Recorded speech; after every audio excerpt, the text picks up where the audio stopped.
You wanna know what's the saddest part about this episode? I could have done so many JoJo's Bizarre Adventure jokes, but I gotta save them for another review I'm currently working on. More on that at the end of the review.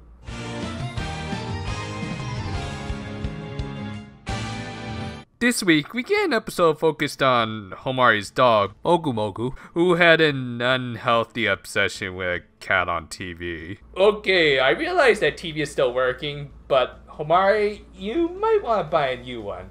Just saying, there are certain things that will never wash out. After we get a title card that continues to tease the Tsubomi-Ruru pairing we all want to see, the Precure confirmed that yes, this Pooch is in love with a cat. Okay, may as well go with the old standby.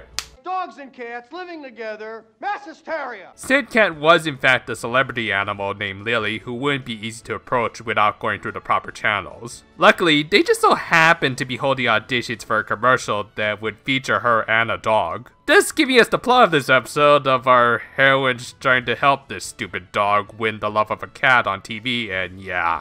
I think Ruru's face sums up the general consensus about this episode. The audition was going to be held in a format similar to a pet show. I don't think that's how most pet auditions go, but what do I know? And one of the categories was a test of courage, which makes sense. They wouldn't want the dog to throw a tantrum when the camera is on them. What didn't make as much sense was Emu's methods of building up the dog's courage by dressing up as the cutest little kaiju ever.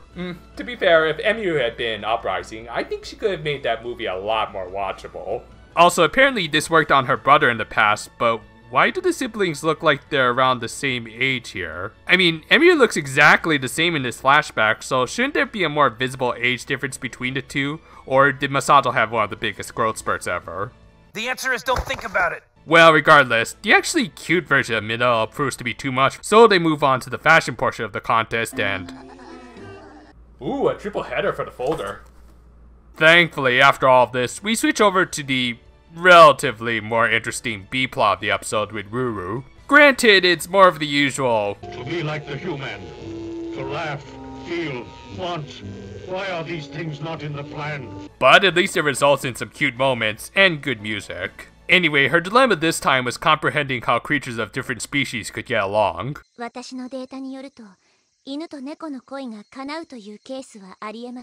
Ruru, I realize you weren't around for Superstars, but I think you should have a word with these two. After the commercial, we get some obvious shilling for their upcoming single.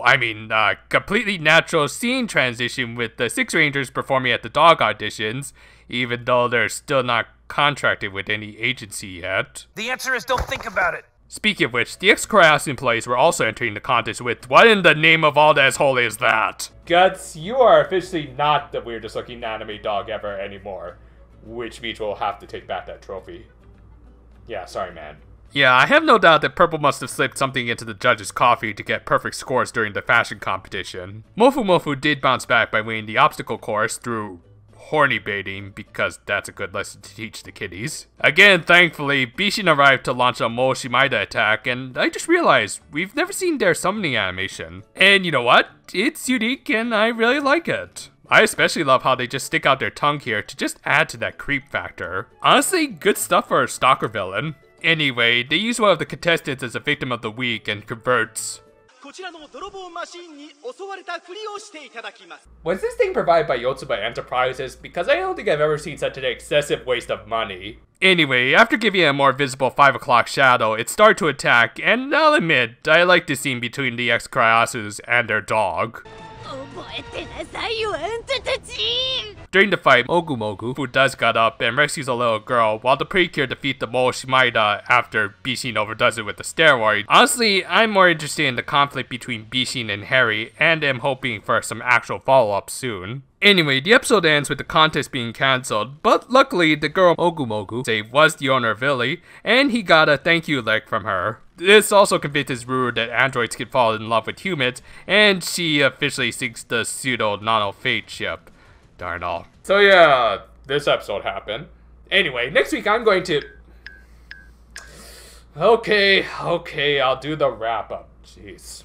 This episode was written by Akiko Inoue, a still very green writer at Toei, so I really wasn't expecting much of anything. Regardless, this was still a very forgettable episode about a very forgettable character. Now, I will admit, there was some merit in how absolutely ridiculous and overblown this one dog audition was, but other than that, I could care less about Homari's dog wanting an interspecies relationship with the Yukari cat clone. The B-plot with Rue was more of the same with her, but at least we got the shenanigans of the X-Cryosu, Species' awesome new animation, and Kaiju Emu, so at least it wasn't a total loss. We've got likely one more filler episode to go through before we return to the plot, so let's at least grit our teeth through it, and appreciate the fact that next week is at least gonna have better animation.